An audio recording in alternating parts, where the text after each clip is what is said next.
Tantor Audio, a division of Recorded Books, presents Demographics and the Demand for Higher Education by Nathan D. Grawe, narrated by B.J. Harrison. Publisher's Note: this audiobook includes bonus material. Please visit Tantor.com and type Demographics and the Demand for Higher Education into the search box.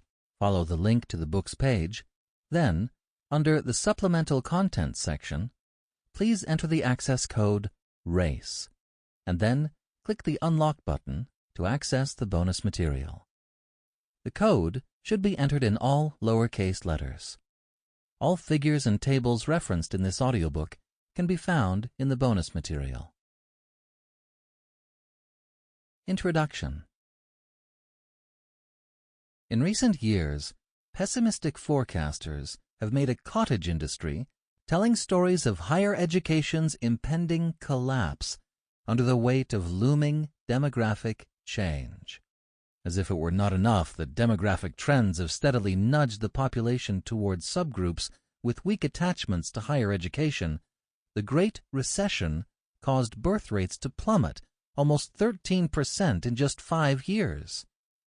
Chapters 1 and 2 document the trends most relevant for higher education demand.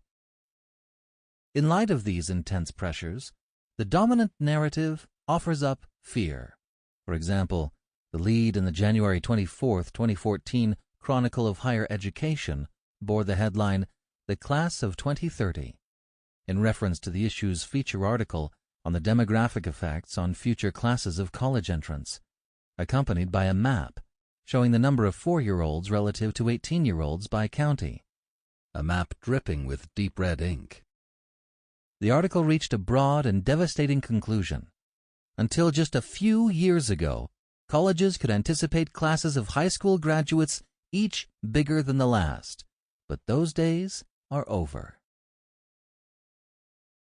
When, as an administrator, I first saw these forecasts, my initial response was something like, I'd better keep my resume up to date in case I need to find a different line of work. But whether through disciplinary training or simple survival instinct, a second thought soon dominated the first. What, if anything, do these figures say about my institution's future? After all, for better or worse, not all young people are equally likely to attend college, much less college of a particular type or in a particular region. As I looked for better data to help me understand the challenges ahead, the best I could find were forecasts of high school graduates made by the Western Interstate Commission for Higher Education, or WICHE. While WICHE's adjustments for high school completion are a step in the right direction, if these are the only data available, then administrators and policymakers alike are heading toward the heart of a demographic tempest without a map or a compass. This book fills that gap with the Higher Education Demand Index, or HEDI.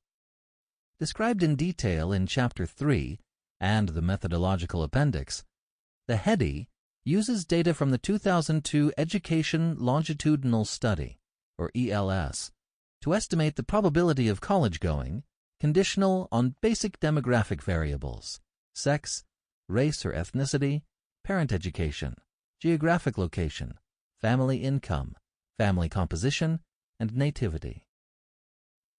Depending on demographic characteristics, young people experience vastly different likelihoods of college attendance.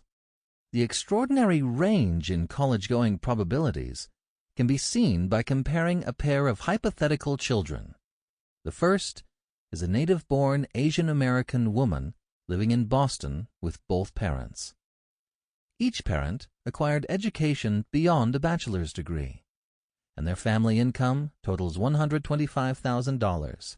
The second student is a native-born Hispanic man living in rural California with his single mother, who does not have a high school diploma. Their family income is only $40,000. Based on experiences reported in the ELS, the probability that the former student will attend a 4-year college exceeds 95%. By contrast, the likelihood of four-year college attendance for the latter student is less than 10%. If we instead consider attendance at an institution ranked among the top 50 colleges or universities, the former probably still exceeds 70%, while the latter falls to just 2%. When demographic groups differ 10 or 30-fold in the probability of college attendance, it is clear that reliable estimates of future demand for higher education require more than forecasts of headcounts or even high school graduates. Expected fluctuations in total populations simply do not contain sufficient information, particularly for more selective forms of education, which by definition have low attendance rates. Accounting for differences in the probability of college attendance across demographic groups doesn't simply modify the picture painted by the dominant narrative. Depending on the type of institution considered, it entirely reverses the storyline from one of plummeting populations to one of robust growth. With the HEDI model in hand, chapters 4 through 6 explore anticipated shifts in demand within higher education as a whole and by institution type. Chapters 4 and 5 show that college attendance and attendance at two-year schools look like a slightly exaggerated version of the pessimistic forecasts of population and high school graduates. Adjustments for the probability of college matriculation are simply too small to overcome the forces of demography. By contrast, in Chapter 6, we see that demand for four-year schools will outperform population forecasts, such that some subportions of higher education could expect booming future demand. Reflecting increasing numbers of Asian Americans and children with BA-holding parents, the model predicts particularly robust growth in the pool of students whose demographic markers suggest that they will attend top-ranked schools. Within this rosy outlook lies an important challenge for elite institutions: the collapse of markets in New England and the eastern half of the Midwest. Even before the effects of the birth dearth are felt, schools drawing students from these regions will need to find new recruitment pools to offset falling prospective student pools. While colleges clearly worry about shrinking numbers of students, the rapid expansion of high-tuition, high-aid financial models means that the economic health of many institutions increasingly depends on full-pay students. Chapter 7 applies the HEDI to this important subgroup, projecting numbers of students whose family income and parental education suggest an ability and willingness to pay expensive tuition bills. Fortunately for colleges, the trend toward greater higher education among parents suggests growth in this important subpopulation. That said, nearly all of the anticipated growth will be found west of the Mississippi River, with essentially no expansion expected in the traditional northeastern market. Schools in this traditional center of higher education should not expect to be given relief by falling discount rates. As important as the HEDI forecasts may be, it is even more important for institutions and policymakers to consider how best to react to changes ahead. Drawing on the existing literature, it is possible to identify a wide range of potential responses, including changes to tenure, recruitment strategies, the use of technology in teaching, and public subsidies to increase attendance among groups with lower matriculation rates. Chapter 8 puts the HEDI to use by modeling how future demand might change if recruitment efforts and policy innovations halved gaps in college-going across dimensions of race or ethnicity and income. For two-year and regional four-year institutions, the results are sobering. Even under very optimistic assumptions, the number of college students will contract throughout much of the country, including the high-attendance Midwest and Northeast regions. At more selective schools, the picture is more sanguine, though the model still foresees contraction in those traditionally strong markets. Chapters 9 and 10 continue to study the what-if analysis, but from the perspective of policymakers. Rather than exploring the composition of the college-going population, these chapters look at how alternations to public policy might affect the rate of attendance with a focus on enrollment gaps across income and race or ethnicity groups. While economic research suggests that efforts to expand access can be effective when properly designed, even aggressive changes will be leaning into a strong demographic headwind.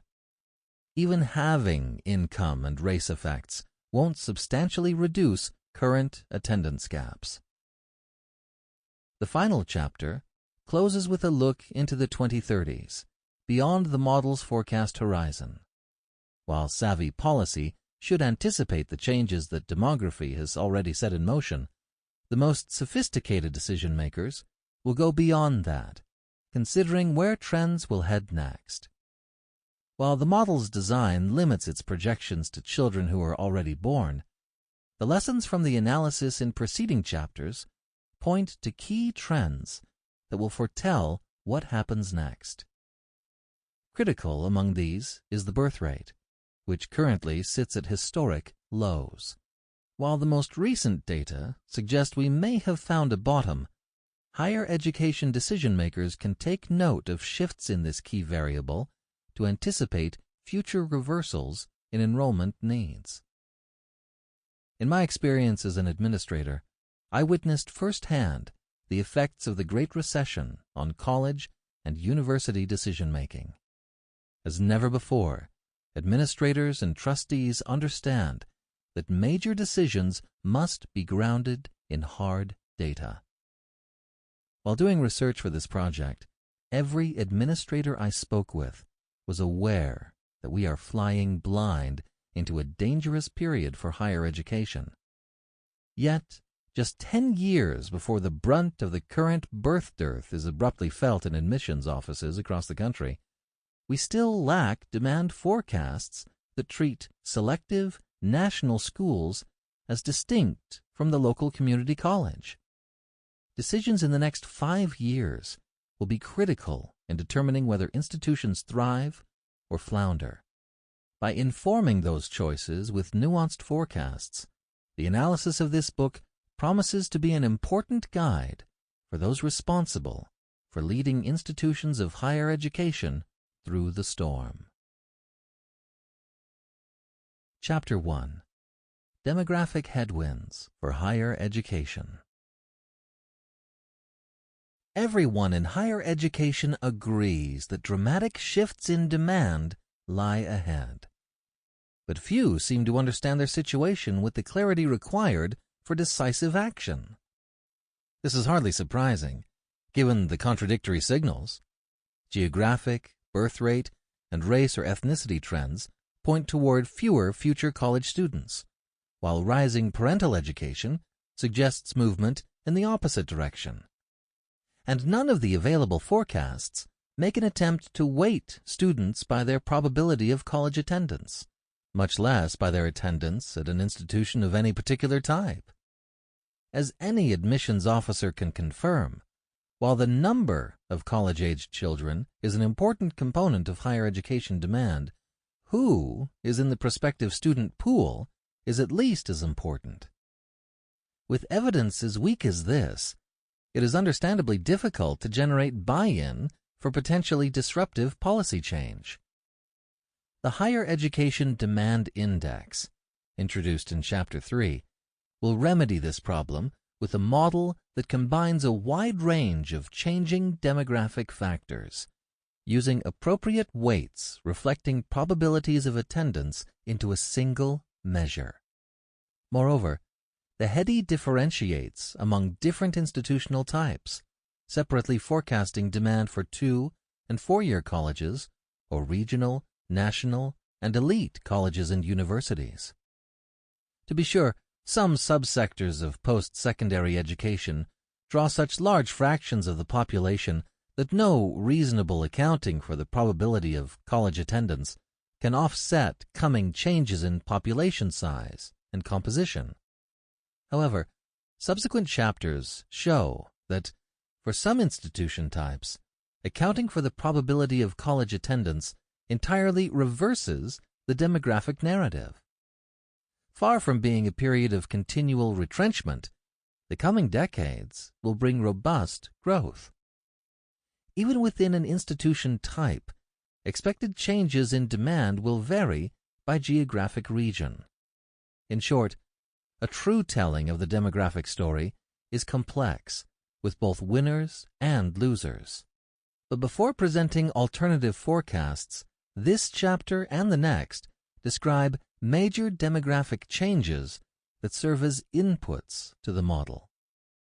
While some of these are long-standing and will be familiar to listeners, the Great Recession created important breaks in trend that may be less well known. A detailed understanding of these underlying forces will be critical to interpreting HEDI projections. This chapter covers the pessimistic signals that have received the greatest attention, while the next presents reasons we might hope the future is not dictated by these simple population movements. Key demographic headwinds. There is no argument. Demographic change is reshaping the population of the United States in ways that raise challenges for higher education. Through immigration, interstate migration, and fertility differences across demographic groups, the country's population is tilting toward the Southwest in general, and the Hispanic Southwest in particular. From the perspective of the higher education sector, these changes adversely shift the population away from traditionally strong markets toward those with lower rates of educational acquisition. While colleges and universities have the advantage of an 18-year lead time when confronting demographic changes, the trends described in this chapter are large, and post-secondary institutions have not always proven the most agile market participants. Little time remains to determine the meaning of these changes for higher education and to respond accordingly. As colleges and universities grapple with these existing trends in the marketplace, an emerging demographic phenomenon will make their work much more difficult. In an apparent response to the financial crisis, the nation's total fertility rate has plummeted by more than 12% since 2007. And so, beginning in 2026, the number of native-born children reaching college age will begin a rapid decline. The most recent data suggests fertility rates may have reached a bottom in 2013, but nothing so far suggests a meaningful recovery. The Great Recession did not simply delay births, it eliminated them. Immigration. For many, immigration is woven into the very identity of America. In part, this reflects the fact that the majority of Americans can trace their family's arrival in North America to a point in the past 200 years. For others, the immigrant identity stems more from the country's collective history, welcoming new people into American society. The Department of Homeland Security's Homeland Security Yearbook of Immigration Statistics 2015, Table 1, reports the number of people obtaining lawful resident status each year since the turn of the last century. According to the report, between 1900 and 2015, more than 60 million persons gained this status.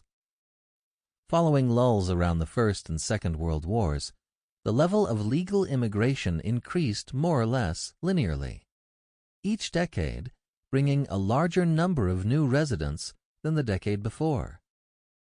This is true even of the 2000s, despite the enormous spike around 1990 created by amnesty provisions in the 1986 Immigration Reform and Control Act, or IRCA.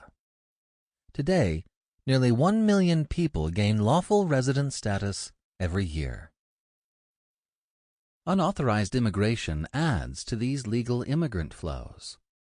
To put the number of undocumented residents in context, Hofer and colleagues, 2012, estimate 11.5 million unauthorized immigrants lived in the United States as of January 2011. In other words, the current number of undocumented immigrants amounts to roughly 20% of the entire legal immigrant population for the past century. Until the recent recession, which cut the rate of undocumented immigration in half, the authors estimate that approximately 600,000 undocumented immigrants were added to this total annually. Given these authorized and unauthorized immigrant totals, the non-native population has unequivocally altered the current U.S. population in general, and the population of those college-going age in particular. Of course, the impact of these immigration levels cannot be well understood without placing it in the context of population size. Even as the number of those obtaining lawful permanent resident status has increased decade after decade, the country's population has grown at a pace more or less equal to the rise in immigrants, so that the immigration rate has remained relatively stable. During the 1980s, approximately 2.4 new immigrants were admitted residency for every 1,000 U.S. residents. In 1989, the IRCA temporarily tripled the immigration rate, as previously undocumented immigrants attained legal status. But by 1992 or 1993, immigration rates fell again to normal levels. Since the IRCA, the rate has been somewhat higher than in the 1980s, an average of 3.3 new legal residents per 1,000 U.S. residents. Whether we view this difference as random noise, in the post-IRCA era, immigration rates have varied between 2.4 and 4.2 per 1,000 residents, or as part of a trend, it seems better to view the forces of immigration on future higher education demand like a constant stream rather than a sudden deluge. International comparison provides a useful point of reference when thinking about the relative importance of American immigration. An Organization for Economic Cooperation and Development, OECD, study of 26 national censuses taken near the year 2000 finds that the percentage of the U.S. population born elsewhere is very comparable to that of other developed countries. At 12.3%, the United States ranks 8th, only slightly higher than the median and almost exactly at the average within the group. Several other countries clearly surpass the United States in this measure. Luxembourg's share of non-native residents exceeds 30%, while approximately 20% of those living in Australia, Switzerland, New England, and Canada were born elsewhere. Based on this measure alone, one might question the title of John F. Kennedy's famous "A Nation of Immigrants." While the rate of immigration in the United States does not stand out from that of OECD peers, the nature of U.S. immigration is exceptional in the degree to which immigrants are drawn from poorer parts of the world. This is immediately evident when examining the share of foreign-born residents originating from Europe and North America.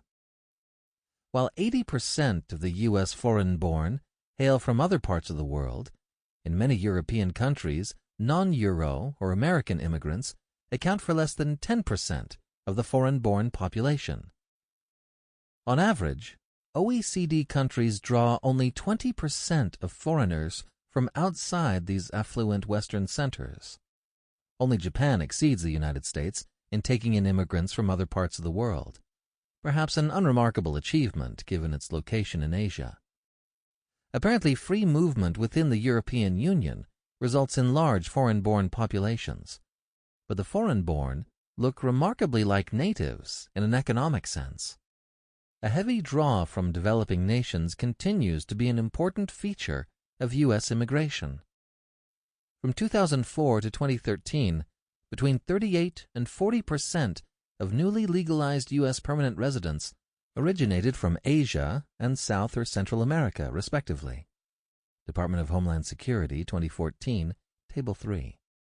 In addition to directly altering the racial or ethnic distribution of the U.S. population, immigrant flows also indirectly affect future demand for higher education via effects on the geographic distribution. Lumpiness of the immigrant population across states stems from several possibly interacting causes.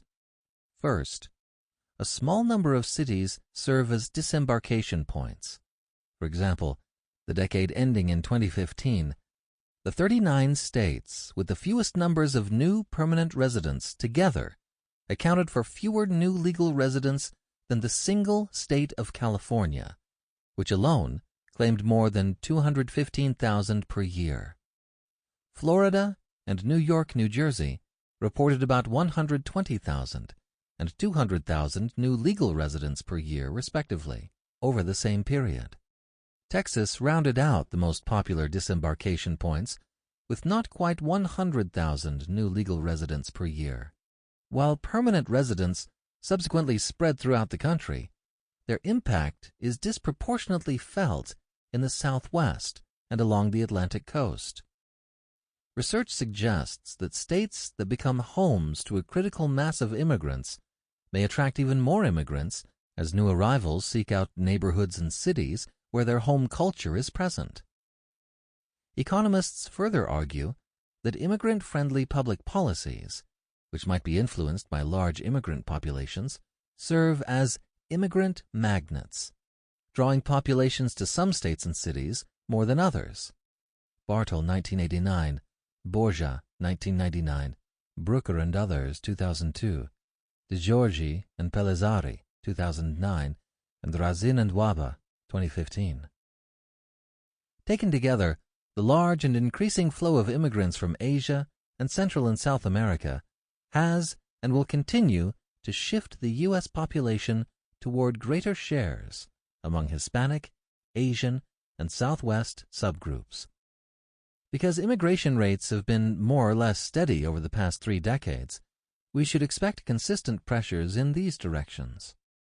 If policymakers implement a new immigration reform akin to the IRCA, or if a version of the Development, Relief, and Education for Alien Minors, or DREAM Act, is passed, we would expect demand for higher education to shift even further in these directions.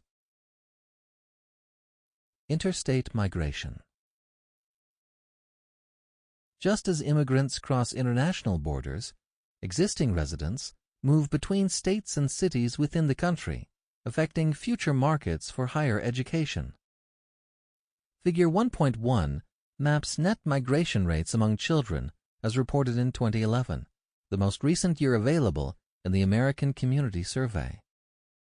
Even in this single year, we see clear evidence of interstate migration of children out of the Northeast and into the South and West. Some of the observed rates of change are quite dramatic. For example, in just 1 year, New York City netted a loss of 0.6%, while Charlotte gained 0.9%. Of course, not all migration is equally disruptive to the future of higher education. For example, if the negative and positive net migration rates in Orlando and Tampa simply represented movements from the former to the latter, then many colleges and universities may experience little pressure to dramatically change recruitment strategies. For this reason, it may be helpful to consider migration on the level of the 9 census divisions.